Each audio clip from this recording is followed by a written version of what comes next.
గర్భిణీలు మరియు బాలింతలకు పౌష్టికాహారం అందించే బాలామృతాన్ని అదే పథకం ఉంది అధ్యక్ష. అలాగే గర్భధారణ మరియు ప్రసవానంతరం సమయంలో సంభవిస్తున్న సాధారణ ఆరోగ్య సమస్యలకి, అంటే అది డయాబెటిక్ కానీ, బీపీ కానీ, షుగర్ కానీ, హెచ్ఐవి కానీ, హార్ట్ ప్రాబ్లమ్స్ కానీ, ఇట్లాంటి వాటి అన్నిటికీ కూడా సమస్యలు ఉన్నాయి అధ్యక్ష.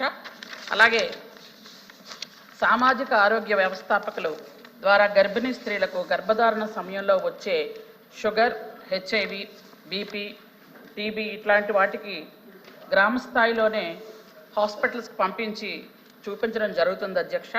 అలాగే వీటన్నిటి మీద హాస్పిటల్స్లో పూర్తిగా ఏఎన్ఎంలని వాళ్ళని పరిశీలనలో ఉంచడం జరుగుతుంది అధ్యక్ష. ప్రారంభ దశలోనే ఎఫ్డిపి స్క్రీనింగ్ ఏఎన్ఎంల ద్వారా చేయించి ప్రసవానంతరం రక్షణ మరియు గర్భిణీ మరియు బాలింతల గ్రామ స్థాయిలో అందించడం జరుగుతుంది అధ్యక్ష. చికిత్స కోసం వాళ్ళకి అవసరమైతే పెద్ద హాస్పిటల్స్లో కూడా జాయిన్ చేయడానికి మేము సిఫార్సు చేయడం జరుగుతుంది అధ్యక్ష. ఏదైనా చివరి నిమిషంలో రెఫరెన్స్ చేయడం కాకుండా ముందుగానే వాళ్ళని హాస్పిటల్స్లో ప్రతిసారి చూపించి అలాగే శిశు మరణాలను తగ్గించడం కూడా జరుగుతుంది అధ్యక్ష. జిల్లా స్థాయిలో రెగ్యులర్గాను వాళ్ళకి పరీక్షలు జరిపించి మాతా శిశువుల్ని రక్షించడమే ధ్యేయంగా పెట్టుకోవడం కూడా జరిగింది అధ్యక్ష. కల్పలత గారు. అధ్యక్ష, గర్భిణీలకు, తల్లులకు 6 సంవత్సరాల వయసు పిల్లలకు పౌష్టికాహారం అందించడానికి ఈ పథకం అమల్లోకి వచ్చిందన్నారు అధ్యక్ష. గత ప్రభుత్వంలో అధ్యక్ష సంపూర్ణ ప్లస్ అనే ఉండేది అధ్యక్ష. సంపూర్ణ ప్లస్లో ట్రైబల్స్కి ఎక్కువగా అందించేవాళ్ళు అధ్యక్ష.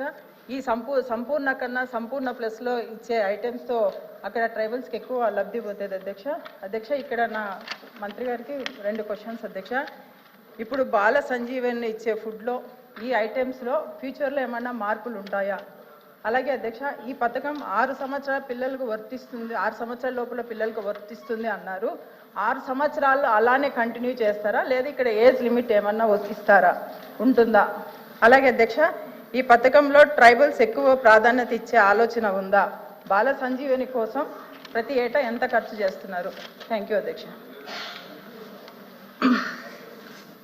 అధ్యక్ష, సంపూర్ణ ప్లస్ వీటన్నిటికీ, అలాగే గోరుముద్దలు ఇవన్నిటి కలిపి బాల సంజీవని అని ఒక పేరు పెట్టి ఆ పథకం ఏర్పాటు చేయడం జరిగింది అధ్యక్ష. దీనిలో ఏంటంటే పూర్తిగా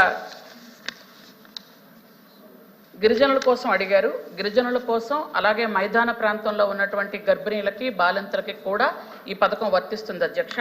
ముఖ్యంగా టోటల్గా బాల సంజీవిని గిరిజన ప్రాంతాల్లో 8,311 మంది ఉన్నారు అధ్యక్ష. అలాగే జనరల్గా ఉన్న వాళ్ళలో 47,295 మంది ఉన్నారు అధ్యక్ష. మొత్తం 55,607 మంది ఈ బాల సంజీవిని ప్రోగ్రాంలో ఉన్నారు అధ్యక్ష. వీటికి ట్రైబల్ ఏరియాలో 65,65,63,00,000 ఏర్పాటు చేస్తున్నాం అధ్యక్ష. అలాగే ప్లేన్ ఏరియాలో 507 కోట్లు ఏర్పాటు చేయడం జరిగింది అధ్యక్ష. అలాగే వీటికి ఇస్తున్నటువంటి ఏదైతే వాళ్ళకి ఫీడింగ్ ఇస్తున్నామో, టేక్ రేషన్ హోమ్ ఇస్తున్నామో, అది ఇంతకు పూర్వం ఎలా ఉందో ఇప్పుడు అలాగే ఉంది అధ్యక్ష. దానిలో మార్పులు లేవు అధ్యక్ష. కానీ ట్రైబల్ ఏరియాలో అన్నిటి మీద కొంచెం ఎక్స్ట్రా ఇవ్వడం జరుగుతుంది అధ్యక్ష. కావాలి అంటే లిస్ట్ అని చదువుతాను అధ్యక్ష, లేదనుకుంటే సభ్యురాలకు పంపించమంటే పంపిస్తాను. లిస్ట్ చదవమన్నా చదువుతాను అధ్యక్ష. ఓకే. అలాగే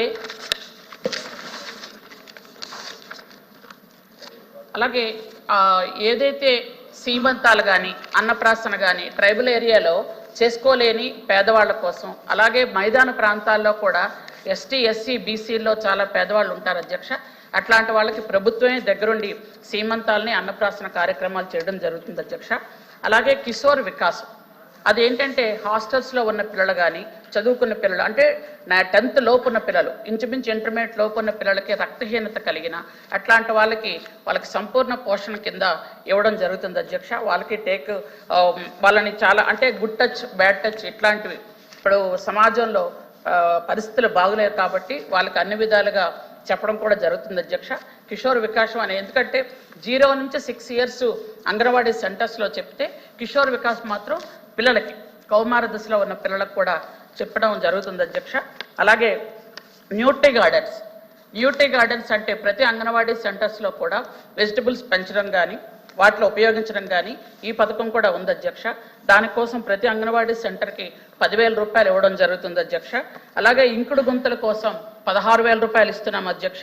అలాగే అక్కడ ఉన్నటువంటి అంగన్వాడీ సెంటర్స్లో ఏవైనా చిన్న చిన్న రిపేర్లు జరిగితే, ఒక టేబుల్ పోయినా, చైర్ పోయినా, లేదంటే పెయింటింగ్ ఏవైనా ఇదైనా, లేదా పిల్లల కోసం ఏదైనా కావాలి అనుకుంటే వాళ్ళకి ప్రత్యేకంగా 19,500 రూపాయలు కూడా సంవత్సరానికి ఇవ్వడం జరుగుతుంది అధ్యక్ష. అలాగే ఇంతకుముందు చెప్పాను అధ్యక్ష, ఒక్కొక్క సెంటర్కి 1,00,000 రూపాయలు ఇస్తున్నాము. అక్కడ ఎల్ఈడి టీవీ, అలాగే వాళ్ళకి కావాల్సినటువంటి సామాన్లన్నీ కొనడానికి ఒక్కొక్క సెంటర్కి 1,00,000 రూపాయలు శాంక్షన్ కూడా జరిగింది అధ్యక్ష. అవి ఇప్పుడు అంటే అన్నీ అడిగారు, 4 ప్రశ్నలు అడిగారు. మొత్తం 4 క్వశ్చన్స్ ఉన్నాయి సార్. ఏబిసిడి 4 క్వశ్చన్స్ ఉన్నాయి. అలాగే ఇంకా మొత్తం అన్నీ వద్దంటే ఆపేస్తానండి, నాకేం అభ్యంతరం.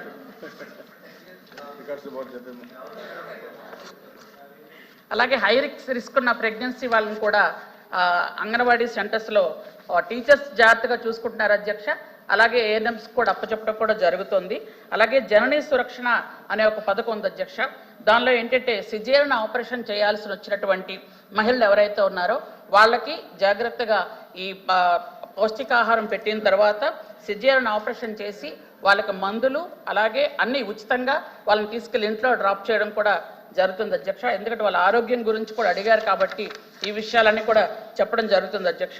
అలాగే ఇప్పుడు ఏంటంటే ఎవరైతే పిల్లలు కౌమార దశలో ఉన్న పిల్లలు కానీ గర్భిణీలకు కానీ రక్తహీనత కలిగితే ఈ గత 3 monthsలో ఇంతకు పూర్వం పెద్ద పెద్ద హాస్పిటల్స్లో, ప్రైవేట్ హాస్పిటల్స్లో FCM అని ఒక ఇంజక్షన్ ఉంది అధ్యక్ష.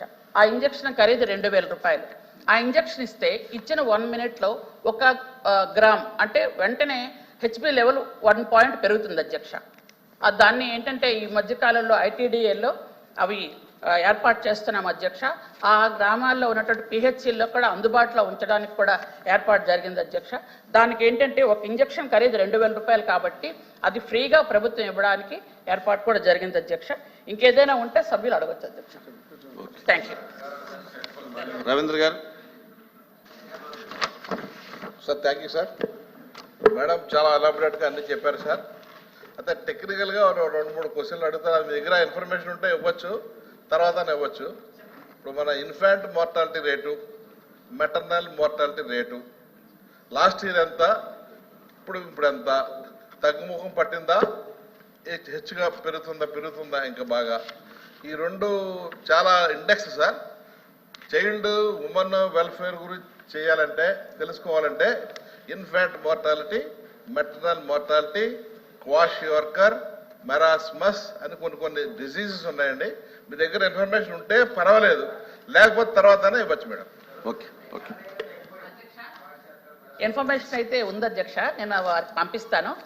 ఏంటంటే ఇంతకు పూర్వం ఎవరైతే ప్రెగ్నెంట్ లేడీస్ ఉంటారో గిరిజన ప్రాంతాల్లో కానీ మైదాన ప్రాంతాల్లో కానీ ఉన్నటువంటి వాళ్ళకి రెగ్యులర్గా టెస్టులు చేసిన తర్వాత బర్త్ వెయిటింగ్ హాల్ అని ఒకటి ఉంటుంది అధ్యక్ష. గిరిజన ప్రాంతాల్లో అయితే 7 days ముందే తీసుకొచ్చి వాళ్ళని హాస్పిటల్లో జాయిన్ చేసి ఆ తర్వాత వాళ్ళు సుఖంగా ప్రసవం అయిన తర్వాత తీసుకెళ్ళి డ్రాప్ చేసే పథకం అధ్యక్ష. అది ఏంటంటే ఇప్పుడు కంటిన్యూ అవుతుంది అధ్యక్ష. అది మరి కాస్త గత ప్రభుత్వంలో అయితే మాత్రం అందరూ గొడవ చేయకపోతే చెప్తాను అధ్యక్ష, అది మాత్రం పూర్తిగా మూల పెట్టారు. ఇప్పుడు మళ్ళా తీసుకొచ్చాం అధ్యక్ష. అంటే మళ్ళీ అందరూ ఒకేసారి గొడవ చేస్తే మళ్ళీ ఎవరికి వినిపించదు. అలాగే గిరిజన గర్భిణీ వసతి గృహాలు కూడా ఉన్నాయి అధ్యక్ష.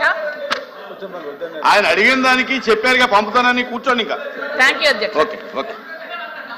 చెప్తాను అధ్యక్ష. Okay okay. Question number 13